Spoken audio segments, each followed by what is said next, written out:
This video is brought to you by the EA Game Changers program. Massive thank you to EA for flying me out to Germany to capture this footage, and I hope you guys enjoy the video.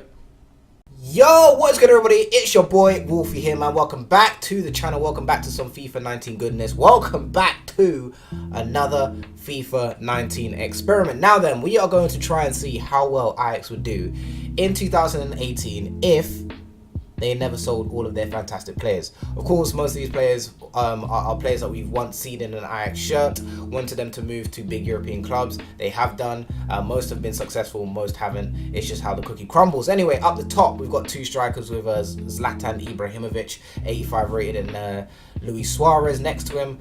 Then we've got Ziyech, who is still there in real life, so we got to worry about him. Tadic in real life has come back to Ajax, so it's like a homecoming feel, if you will. Eriksen, 88 rated Eriksen, has come back, sharing a midfield partnership with Davy Klaassen, who has now moved to Werder Bremen in real life, which I think is a great move for him. But obviously now in this experiment, he's now back in the Ajax shirt. Blind is back in real life, so he's still there. Vertonghen is now in the centre half position with Alvarado, or however you say his name. I can't say his name, but them two are the link up at the back there. Veltman is moved over to right back, and then we've got Killison as the goalkeeper. On the substitutes bench, I've got Huntelaar, Labayad, I think his name is, and Neres. We've got Van der Vaart, man. What happened to him, man? 67 rated. I said, hey, when I was recording this, and you know, I was next to the official FNG, and he came over and he looked at it and he's like, what has happened there? I think Rich Lee was a bit shocked.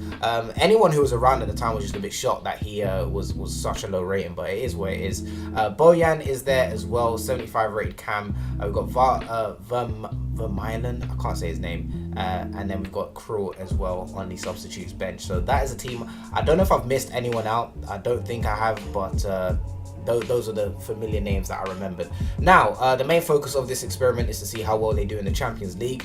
The league, we're going to dominate easy. There shouldn't be a problem, but we're going to focus on the Champions League just for this experiment here. So our first game in the Champions League is against FC Porto, and we are away in this fixture.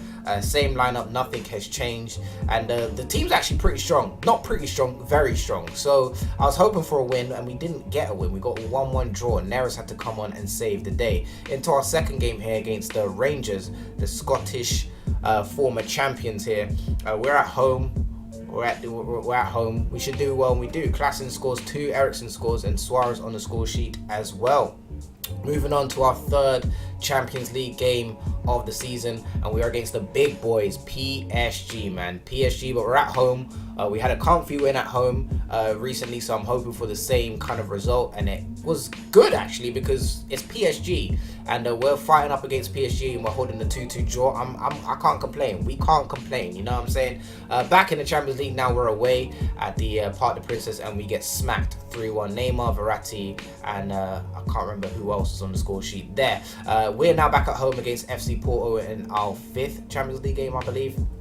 And we actually lose 1-0. So our Champions League form started to slip a little bit, and I was kind of getting a bit worried. I was like, nah, this can't really rock this way, you know what I'm saying? We need to just lift the spirits and get back on track. But of course, this is all simulated, so there's nothing much I can really do at this point. So this game, I decided to watch it to kind of build up the anticipation.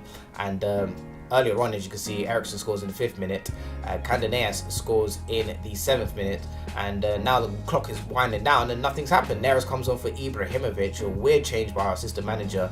I don't know what he's done there, swapping Ibra and Neres there. They made a few changes, but prove me wrong. Neres does bang in a goal in the 70th minute and actually seals us the win over Rangers. So here I am talking about why has he come on. He actually saved the day.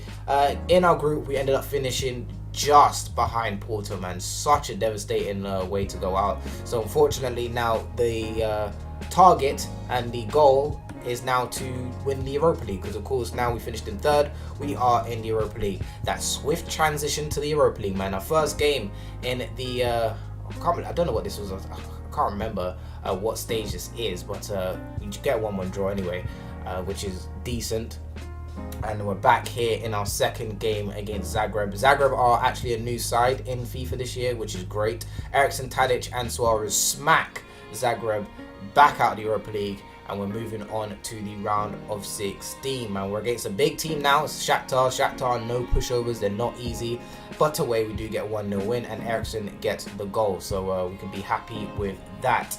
Then moving on into our second game, we're at home. This is the second leg, and we've got an away goal, so it's just kind of building up on that, and we do 3-1 on aggregate there, man. So but now in the quarterfinals here, I'm thinking, listen, we can do this, you know what I'm saying? We can do this, we can does this, and we actually get smacked 2-1 in front of our fans. 2-1 in front of our fans. Nah, it's not what you want to be seeing.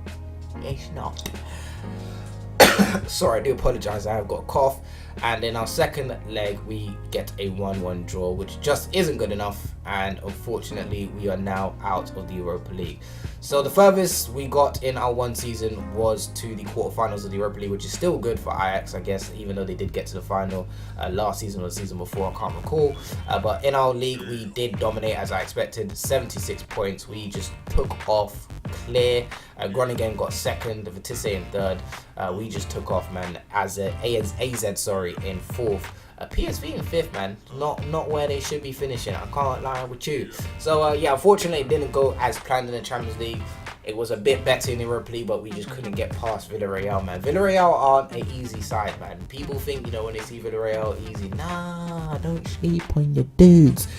You know what I'm saying? Don't sleep on your dudes, man. It's very, they're very challenging, and they're a very tricky side, man. They're going to be a nice team to use on Karimwood as well. Top goal scorers was Ibrahimovic and Suarez. Suarez got 18 goals, in 33 games. Zlatan got 16 in 28 games, man. But they topped the goal scorer charts, which is absolutely amazing. And I think you'd expect them to in the Eredivisie, even at their old ages now, 30, and I think Ibrahimovic is like 35, 36, one of them two.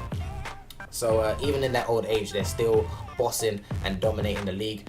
Top assist was actually like Labayad, who was actually on the substitutes bench. In 31 games, he had 13 assists. The gap between the top and the rest was a bit unreal. But that is it, man. You know, it didn't happen. We dominated the league. I'm pretty sure we might have dominated the cup as well.